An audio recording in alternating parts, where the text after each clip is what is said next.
Salut, c'est Jean-Baptiste. Je vais vous présenter mon Tour de Bourgogne à vélo 2019. Et pour que la présentation soit complète, je vais vous montrer mon vélo. Et soyez indulgents parce que c'est ma première vidéo. Voilà le vélo. Donc avec dans cette sacoche aussi tout ce qui est matelas, duvet, pièces de rechange, outils. Dans la sacoche rouge en travers c'est la tente. Dans la sacoche ici c'est du linge et puis 2-3 autres choses. La sacoche qui est là c'est les choses précieuses type papier d'identité. La sacoche avant droite ce sont les vivres. Et la dernière sacoche, la popote et les choses que j'ai besoin d'avoir sous la main. Le Tour de Bourgogne à vélo, c'est une boucle de 800 km qui passe à travers les départements de la Côte d'Or, de l'Yonne, de la Nièvre et de la Saône-et-Loire. L'itinéraire est accessible à tous en raison de son faible dénivelé ainsi que d'une circulation qui se fait en sécurité, essentiellement sur des véloroutes, et plus ponctuellement, ce route peut circuler.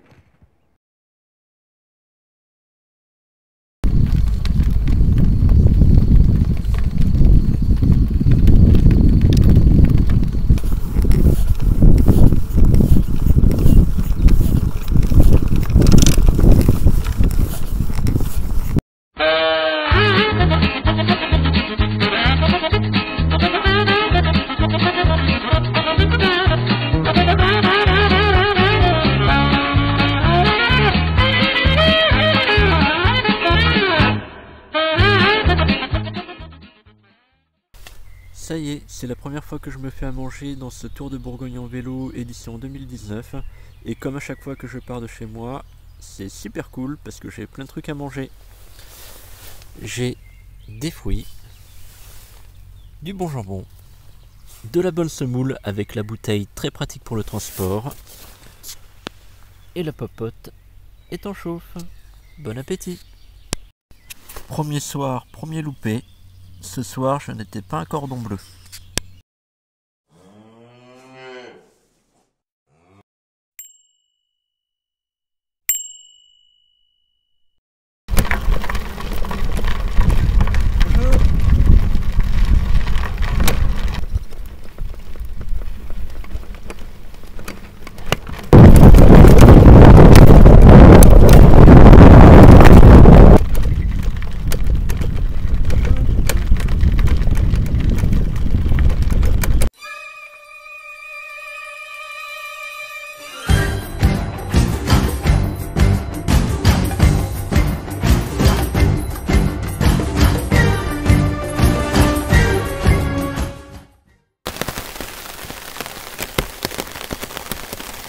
Et aujourd'hui, c'est mon anniversaire.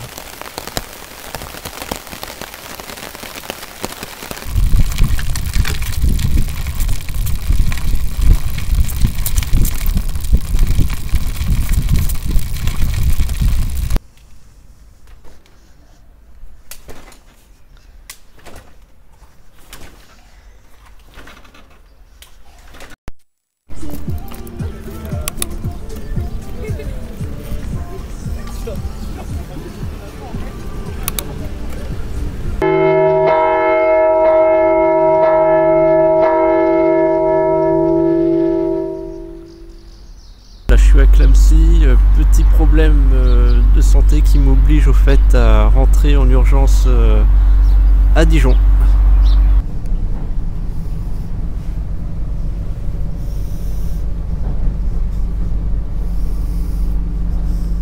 Et voilà où se termine ma randonnée vélo au Club Med.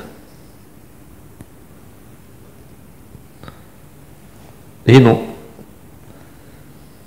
à l'hôpital de Dijon.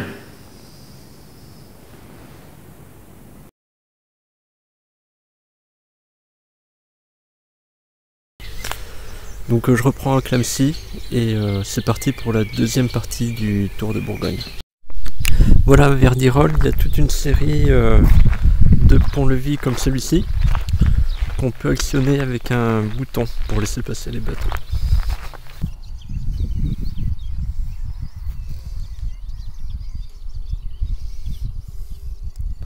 Ça fonctionne, mais le pont descend vraiment très lentement. Échelle de 16 écluses dans 4 km. Et qui a dit que le canal était plat?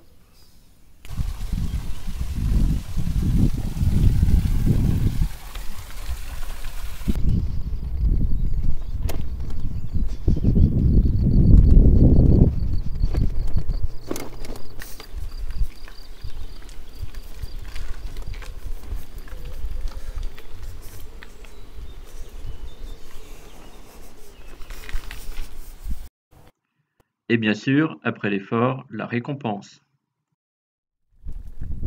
À l'instar de celle-ci, il y a souvent le long du canal des écluses au parterre très soignées.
Donc j'arrive à un endroit stratégique de mon parcours parce que je viens de rejoindre l'Eurovélo 6, donc on voit le logo. L'Eurovélo 6 c'est le véloroute qui longe la Loire, et donc si je continuais le long du canal du Nivernais là qu'on voit ici, ça me permettrait d'aller jusqu'à l'Atlantique. C'est ce que j'ai fait l'année dernière. Mais donc pour mon cas, pour mon tour de Bourgogne dans le sens anti-horaire, je vais donc prendre l'Eurovélo 6 et ça va me mener à Dijon.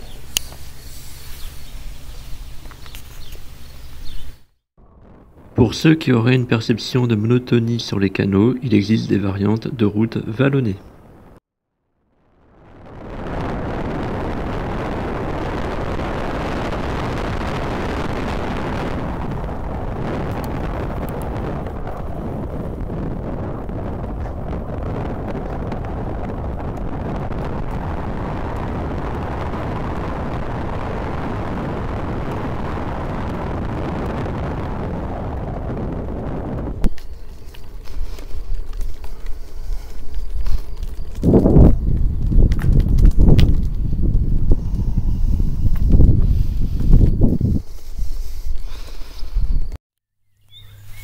Et voilà la Loire.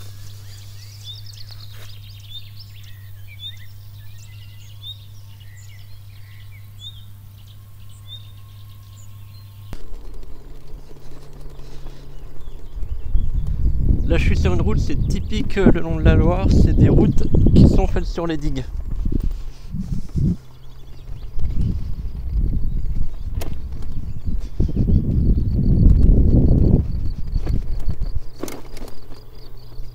Le midi, ce qui est vraiment le grand luxe, c'est de pouvoir trouver du mobilier urbain, genre table à pique-nique, banc. Et en l'occurrence, j'ai une arme secrète qui s'appelle Haussmande. C'est un plan collaboratif. Et comme on peut le voir, là en l'occurrence, j'ai trouvé une table à pique-nique que j'aurais pas forcément vue si j'étais resté sur l'itinéraire. Donc il faut savoir que je suis bien content de trouver du mobilier urbain de cette façon. Mais inversement, quand moi j'en trouve et qu'il n'est pas indiqué sur le plan, je l'indique. Voilà, dans les petites astuces techniques, la passe à linge, super pratique pour faire sécher le linge avec le vent quand on avance, ça sèche même s'il n'y a pas trop de soleil. Puis à l'arrière, pour les jours aujourd'hui, comme il fait super beau, je peux également faire sécher du linge, tout ce qui est serviette de bain, cuissard, enfin bref, tout ce que j'ai lavé la veille. Donc au camping, le vélo à l'arrêt est également parfait pour faire sécher du linge. Et sans oublier la tente qui joue également très bien ce rôle. Voilà, donc là au fait on est sur une route qui est en plein soleil et comme on peut voir sur le thermomètre du compteur, il fait vraiment très très chaud, 37 degrés, 37,1 même. Voilà, autre exemple de ce tour de Bourgogne. Donc ici on a la route principale et là en fait on a la véloroute qui a été créée de toutes pièces de façon à ce qu'on puisse rouler en sécurité.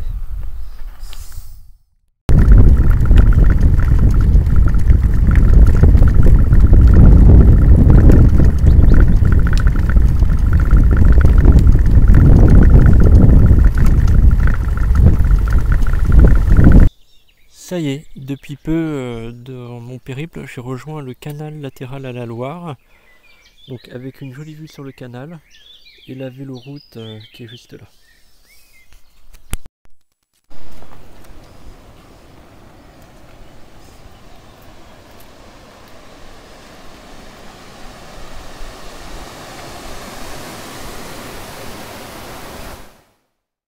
Et maintenant, place à la fanfare de Digoin.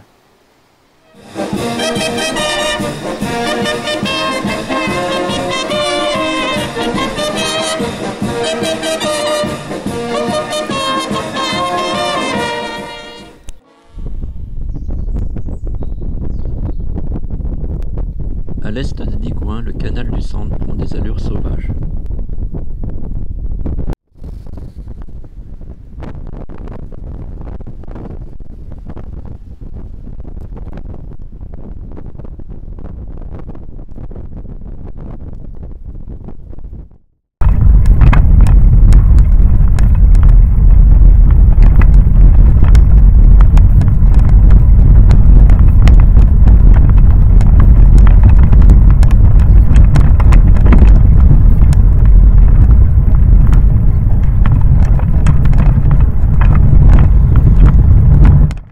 Bon, pour la dernière journée, je vais essayer de me faire un défi dans le défi. Donc je vais essayer de boucler le tour aujourd'hui. Il est 4 heures, j'emballe les affaires et je pars.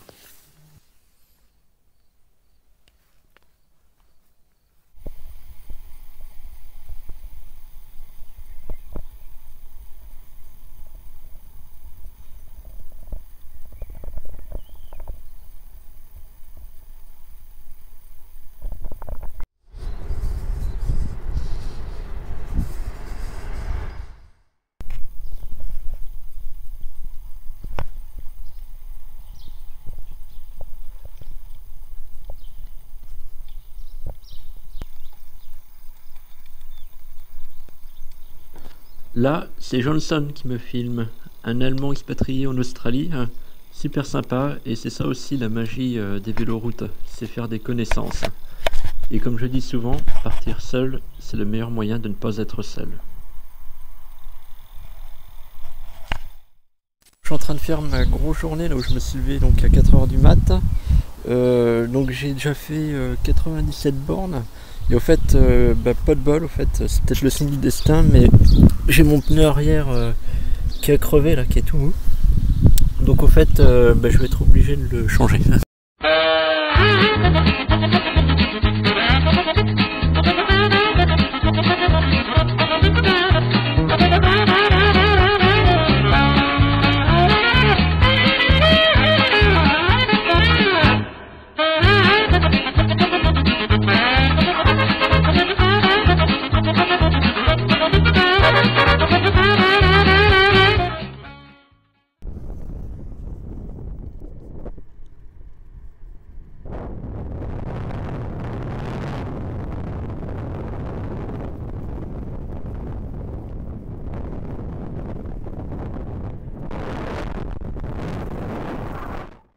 Le Tour de Bourgogne, c'est aussi des vignes, et serpenter parmi les plus belles appellations du monde, comme Centenay. Ou encore Chassagne-Montrachet. Sans oublier Pouligny-Montrachet. Ou encore Volnay. ainsi que Pommard. Et bien sûr, Vaune Romanée et bien d'autres. Donc ça y est, c'est la fin de ce tour de Bourgogne. Donc j'étais quand même globalement beaucoup plus en forme dans la deuxième partie que dans la première. Ça s'est peut-être ressenti dans les prises de vue. Et sinon je suis quand même content de ma journée d'aujourd'hui. Parce que j'ai quand même fait donc petit défi 128 km avec le vélo chargé. Et sinon au niveau du tour, il y a quand même pas mal de canaux, avec quand même la possibilité pour les initiés de sortir sur route vallonnée pour casser un peu la monotonie des canaux. Et toute la partie que j'ai faite aujourd'hui dans la vigne qui est vraiment très très belle. Donc je ne peux que recommander le Tour de Bourgogne à vélo. Ainsi s'achève notre Tour de Bourgogne à vélo dans le sens anti-horaire au départ de Dijon. Vous aurez donc visualisé entre Dijon et Migène diverses images du canal de Bourgogne.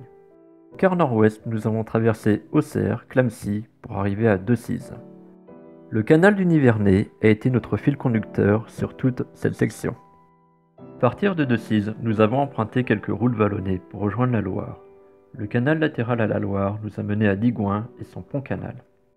Ensuite, nous avons longé le canal du Centre qui a été le dernier canal de notre parcours. Nous avons traversé Monceau-les-Mines et sommes atterris aux portes des vignobles qui débutent à Centenay. Sur le dernier tronçon, nous avons terminé en beauté avec des vignobles aux appellations toutes plus prestigieuses les unes que les autres. Bref, de quoi nous faire tourner la tête. Ma page Facebook, 72 rayons d'espoir contre la maladie de Crohn, c'est le partage de mes voyages itinérants, mais aussi une page de collecte au profit de l'association François Aupetit, reconnue d'utilité publique dans la lutte contre les maladies inflammatoires chroniques de l'intestin. A bientôt pour de nouvelles aventures.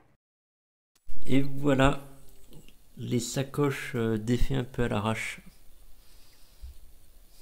Maintenant, il va donc falloir tout ranger.